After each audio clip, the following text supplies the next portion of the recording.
El puerto de Chancay, en Perú, propiedad mayoritaria de la empresa china COSCO, originó una disputa entre Estados Unidos y China. Tras el fallo de un juez peruano negando la competencia de un organismo del Estado peruano para regular y fiscalizar ese puerto privado a 70 kilómetros de Lima, Washington llamó depredadores a los propietarios y dijo: el dinero chino cuesta soberanía. Pekín rechazó esas expresiones como inventadas y difamatorias. Chancay tiene una capacidad de 1 millón de contenedores al año y quiere convertirse en el principal centro de conexiones del comercio marítimo de China con Sudamérica. Hablamos de la polémica por el puerto de Chancay y también de la pregunta de si esto es un adelanto de América Latina como campo de disputa entre China y Estados Unidos. Esto es DW Actualidad en Análisis y hoy analizan con nosotros Francisco Belaunde, profesor de Derecho Internacional Público y de Relaciones Internacionales en Lima. Y en Rosario, Argentina, está otro internacionalista, el doctor en Relaciones Internacionales, Esteban Actis. Muchas gracias a ambos. Yo soy Andrés Goldschmidt. Francisco, ¿por qué importa el puerto de Chancay y de qué se trata esta disputa legal de la intervención de Estados Unidos? Vamos a hablar en una segunda pregunta. Mira, es un puerto muy importante porque es una vía muy rápida para hacer llegar los productos a China, ¿no? Además está estratégicamente situado. El pleito tiene que ver efectivamente con una cosa que se da a nivel interno en el Perú, pero lo que hay que decir es que esta resolución judicial que prohíbe a este organismo peruano, aunque hay otros organismos que también fiscalizan a los puertos, que le prohíbe fiscalizar al puerto de Chancay bajo el argumento que es un puerto privado, no es una concesión, está recién en su primera instancia. Eso va a ser apelado. Por lo tanto, no está resuelto y me llama mucho la atención que Estados Unidos, ¿no?, se meta con unas declaraciones que de alguna manera vulneran nuestra soberanía, ¿no? Exactamente, esas declaraciones en redes sociales, en la red social X, que además fueron reposteadas por el embajador estadounidense en Perú. ¿Cómo las interpretás? ¿Existe además de esto que mencionás la percepción de que pueda tratarse de una alerta temprana y que llegue a convertirse en alguna acción concreta por parte del gobierno de Donald Trump? Sí, clarísimo, porque finalmente el gobierno de Donald Trump tiene unas características que no son las que se habían visto antes. Uno no sabe de qué es capaz este gobierno. Lamentablemente, yo tomo como referencia lo que ha pasado en Panamá hace muy poco. No conozco el caso concreto, pero resulta extraño que de la nada aparece una resolución judicial que anula una concesión que tenía más de 20 años. Otra vez, no conozco el tema en concreto, pues me parece sospechoso que esto haya ocurrido, ¿no? Entonces, podría pasar también que algo similar ocurra en el Perú, que por presión de Estados Unidos se intente poner fin a una inversión china, simplemente porque a Estados Unidos no le gusta. Por supuesto que los chinos tienen sus problemas también y todos estamos conscientes de eso, pero la manera en que cómo procede Estados Unidos es lo que me está inquietando bastante. Esteban Actis, con él estamos hablando en Rosario ahora. Quería saber tu evaluación de esa publicación del Departamento de Estado, de la Oficina para Asuntos del Hemisferio Occidental del Departamento de Estado de Estados Unidos. La polémica es por ahora solo eso, publicaciones en redes sociales. ¿Es un hecho puntual? ¿Es un aviso de otros episodios que pueden producirse en la región por temas comerciales y de cuestiones estratégicas?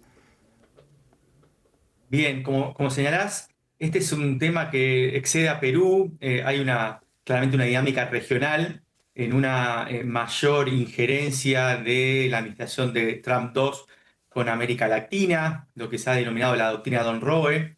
Y esto es un objetivo explícito de la administración de Estados Unidos, que no es nueva, ya venía con Trump I, con Biden, pero se refuerza en esta administración, de intentar excluir a negocios y vínculos de la República Popular China de su contexto contiguo, esto es el hemisferio occidental, específicamente América Latina. Y como decía mi colega, vimos ya cómo la presión hacia Panamá, el Ejecutivo y la justicia panameña para desvincular a las empresas de Hong Kong que tienen terminales portuarias en el Canal de Panamá, lo estamos viendo con los minerales críticos en relación a las inversiones de China en varios países.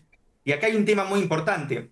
Los países de Sudamérica tienen una dificultad para mantener una equidistancia entre Washington y Beijing. Es que muchos países, como el caso de Perú, Uruguay, Brasil, Chile, tienen exportaciones a China como su principal socio, más del 30% de las exportaciones van a China, pero simultáneamente tributan para el diseño de seguridad estratégica de Washington.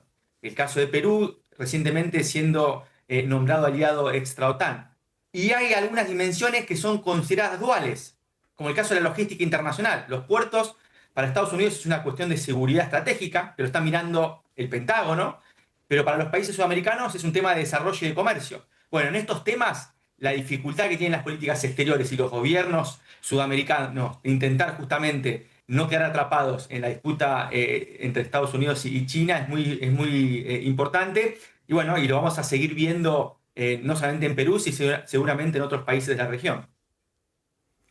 Y antes de ir a la cuestión de Estados Unidos y sus intereses y su nueva doctrina de seguridad nacional publicada hace poco, quería preguntarle a Francisco, en Perú concretamente, ¿cómo es la relación de Perú con China como inversor, como propietario de infraestructuras? ¿Cómo es recibido ese papel en el Perú?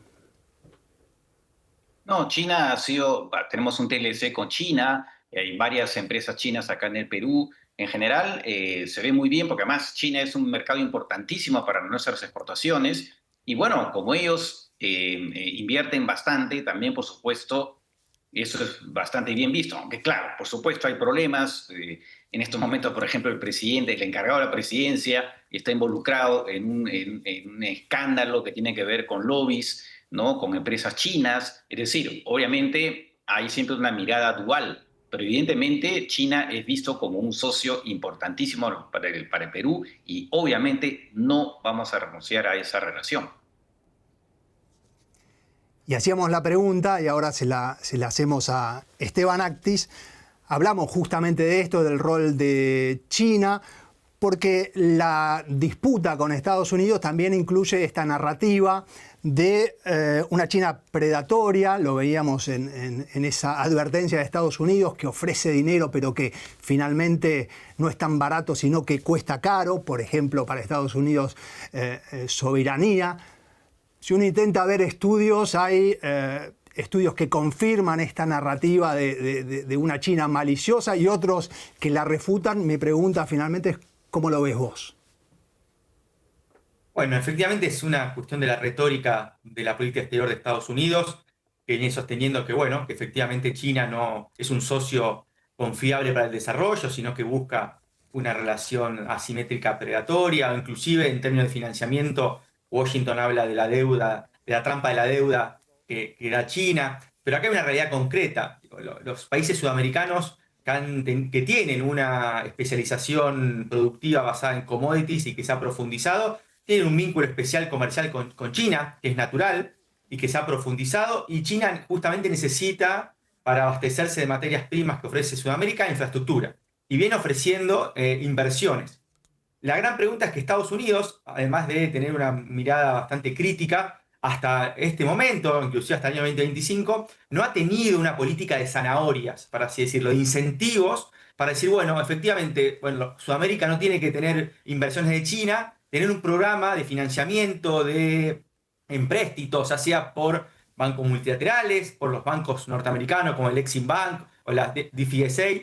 Entonces, en ese sentido, uno ve y habla con muchos líderes latinoamericanos y dicen, bueno, Estados Unidos no ofrece ninguna alternativa a esta idea de desvincularse de China. Entonces, entre la complementariedad comercial y que Washington solamente parece ofrecer amenazas y garrotes, es muy difícil que los países sudamericanos, bueno, intenten desvincularse y romper sus vínculos con China, más aún los países sudamericanos, porque de Panamá al norte la vinculación comercial está muy atada a Estados Unidos y los costos de tener alguna política de inamistad con China son menores. Pero para Sudamérica, tener algún tipo de desvinculación y hacer alguna manifestación contraria a los intereses de China tiene costos muy fuertes.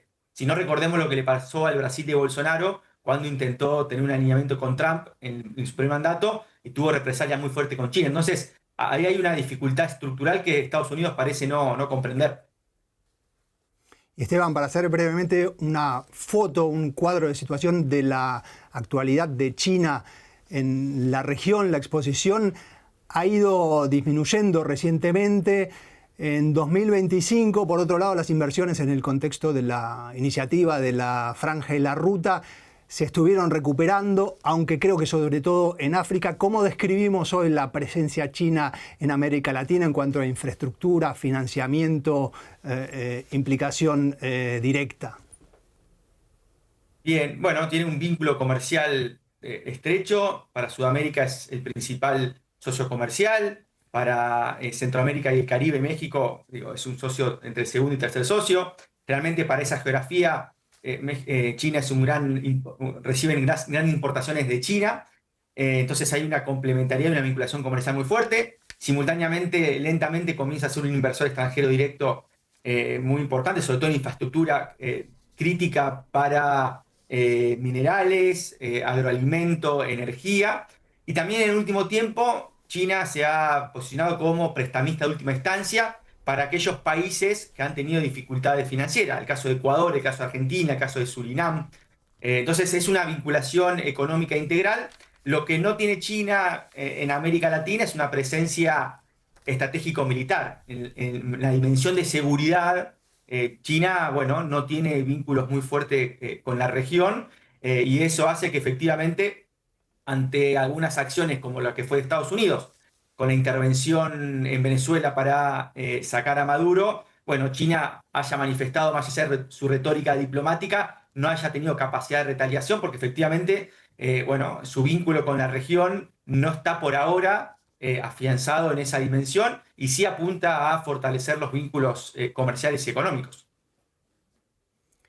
Y Francisco, siguiendo con esta cuestión, la estrategia de seguridad nacional es clara: desplazar a China. De alguna manera, no quiero simplificar demasiado, pero el corolario Trump significa, igual que antes, pero agregar a China, que antes no era un actor tan relevante en la región.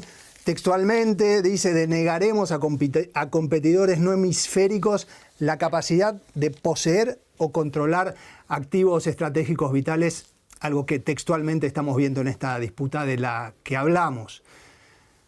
Por otro lado, Estados Unidos no puede mandar un portaaviones a cada país y los países además tienen también, como nos contaba Esteban, lazos estrechos con China. ¿Cómo crees que se va a materializar esa disputa en el futuro entre Estados Unidos y China? ¿Con qué tipo de presiones? ¿En qué tipo de campos? Bueno, Estados Unidos tiene su arma favorita, que son los aranceles, ¿no? Evidentemente, si nos quiere castigar, ¿no? Porque mantenemos vínculos estrechos con China, pues el arma favorita de Donald Trump son los aranceles. Y felizmente para el Perú, Estados Unidos no es el mercado más importante, ¿no? Representan un poco más del 15% de nuestras exportaciones. Igual pesa, ¿no?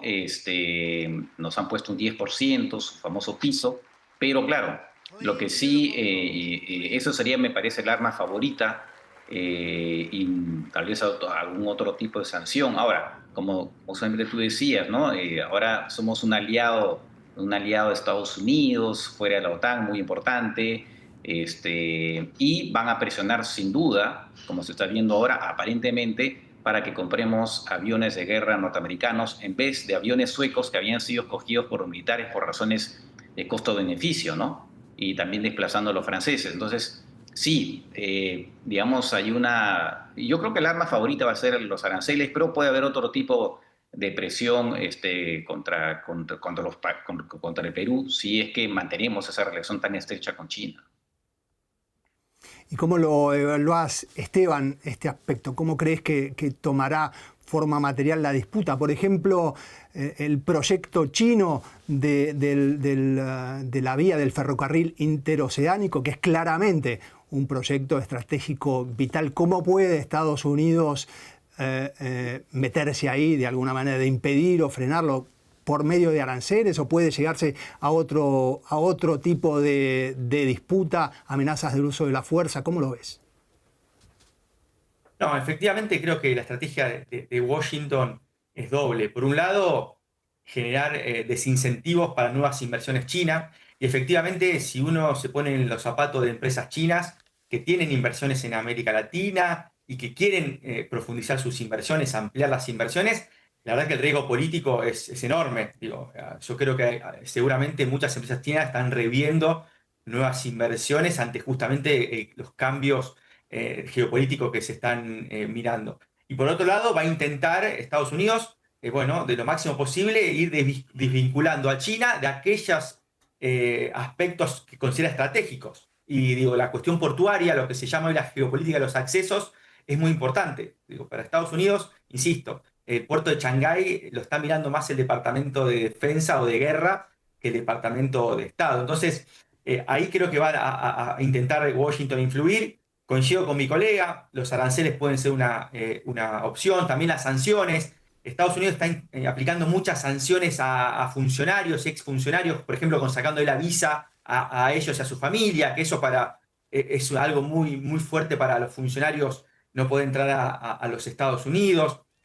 Y lo más importante, creo que lo novedoso, es una influencia en la justicia. Digo, no solamente en los ejecutivos, sino también en el Poder Judicial. Lo estamos viendo dos casos concretos, el caso de Panamá que antes hablábamos, y no en América Latina, pero en Holanda, la justicia holandesa falló a favor o en contra de la empresa Nexperia, que es una empresa de semiconductores, para justamente quitar del BOR a los directivos chinos. Entonces, lo que creo que empezamos a ver es que Estados Unidos mejor sofistica un poco la presión y comienza a apuntalar a la justicia como uno de los poderes del Estado que puede ser clave para intentar desvincular a inversiones y la presencia china en infraestructura crítica. Bien, agradecemos muchísimo al profesor Esteban Actis, doctor en Relaciones Internacionales, y a Francisco Belaunde, también internacionalista, que está en Lima. Muchas gracias a los dos por participar. Esto fue DW Actualidad en Análisis. Yo soy Andrés Goldschmidt. Véanos en nuestras redes sociales, escúchennos también como podcast en cualquiera de las plataformas favoritas. Hasta la próxima.